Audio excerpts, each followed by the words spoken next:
Dobar dan, dobrodošli u Zonu alata, ja sam Gagi. Danas ćemo uraditi review ovog Parkside-ovog alata. Radi se o nut splitteru, odnosno cepaču matica ili alatu za lomljenje matica. Svako je imao situaciju da mu zapekne neka matica, da ne može da priđe brusilicom, da ne može da je drugačije oslobodi, pa onda tu kreće igranje sa brenerom, sa ovim, sa onim, ako postoji uopšte mogućnost za to. Ovaj alat uprošćava celu tu priču, ukoliko se naravno može prići s njim, pa da vidimo o čemu se radi.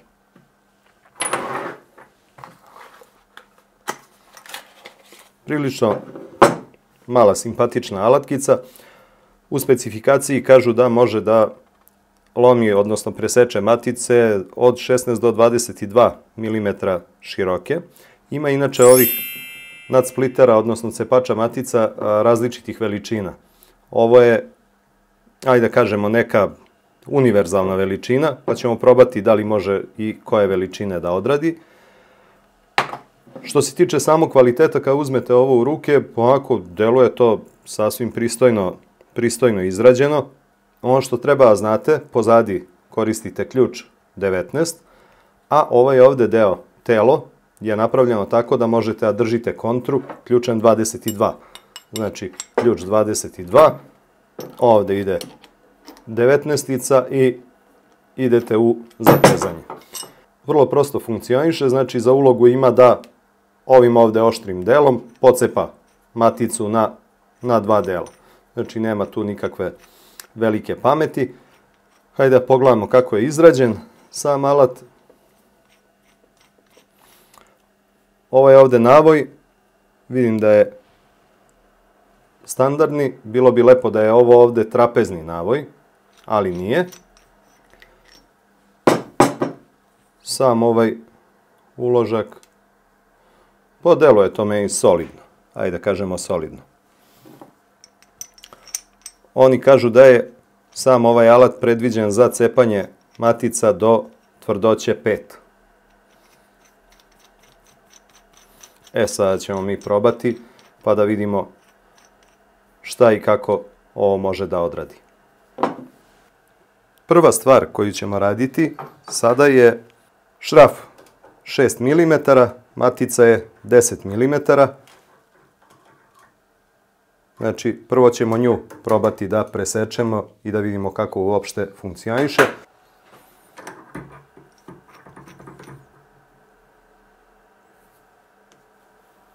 Znači, postavite alat ovako, vrlo prosto. Uzmete ključ 22, držite kontru, uzmete 19-icu i stežete. Evo ga. Nakon toga odvijete. Ovde vidite da je pocepana matica. Zatim uzmete drugu stranu. Naravno, prođete sa druge strane, pretpostavljamo da je matica ova ovde blokirala. Opet ključ 22, Gedora 19. Evo ga. Kao što vidite, bez pomuke smo pocepali ovu ovde maticu. Sledeća matica na testu, 8 mm, je šraf. Matica naravno 13 mm. Ista procedura. Navučemo.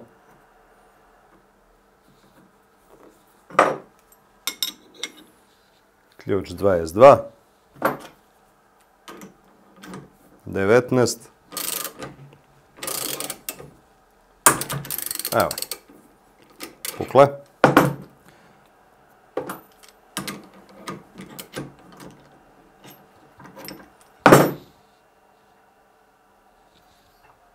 I sa druge strane ista priča.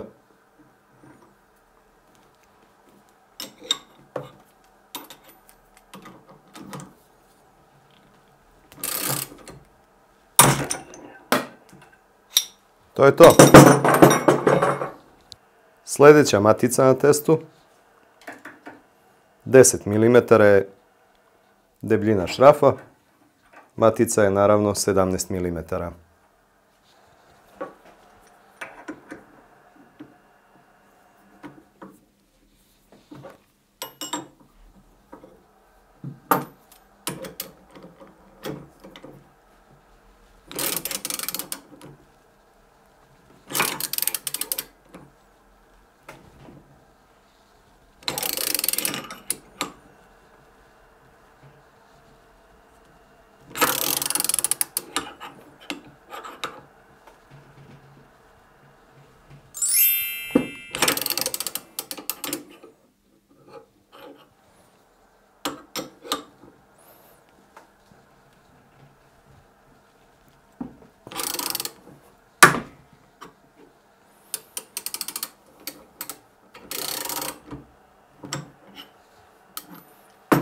Malo je bilo teže, ali ne mari. Uspeo je da je preseče, kao što vidite. I sad ćemo da isečemo i drugu stranu.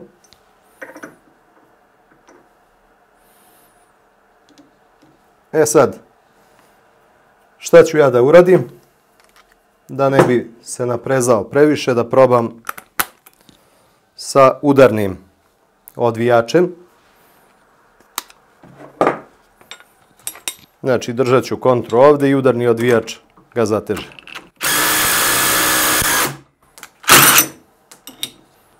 Kao što vidite, vrlo lepo i lagano. Sa udarnim budite pažljivi, jer hoće malo da protrči, ne možete brzo tako otpustiti. Znači, trebalo bi zapravo na prekide da pocepa maticu, a da nemate vi oštećenja na navoju šrafa.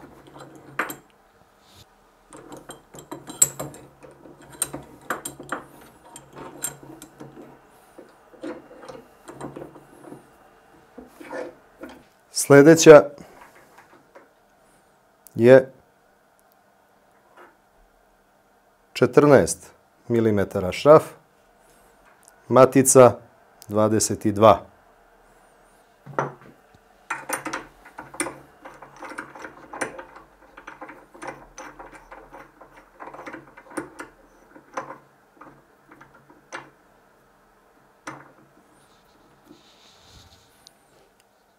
Evo ga, postavljen.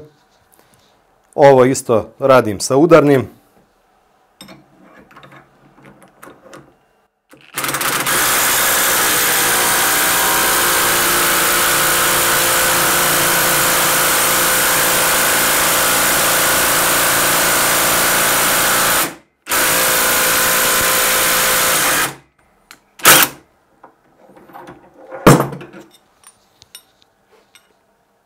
Kao što vidite, presečen je ovdje.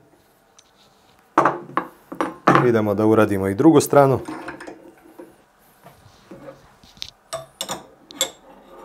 Idemo ponovo.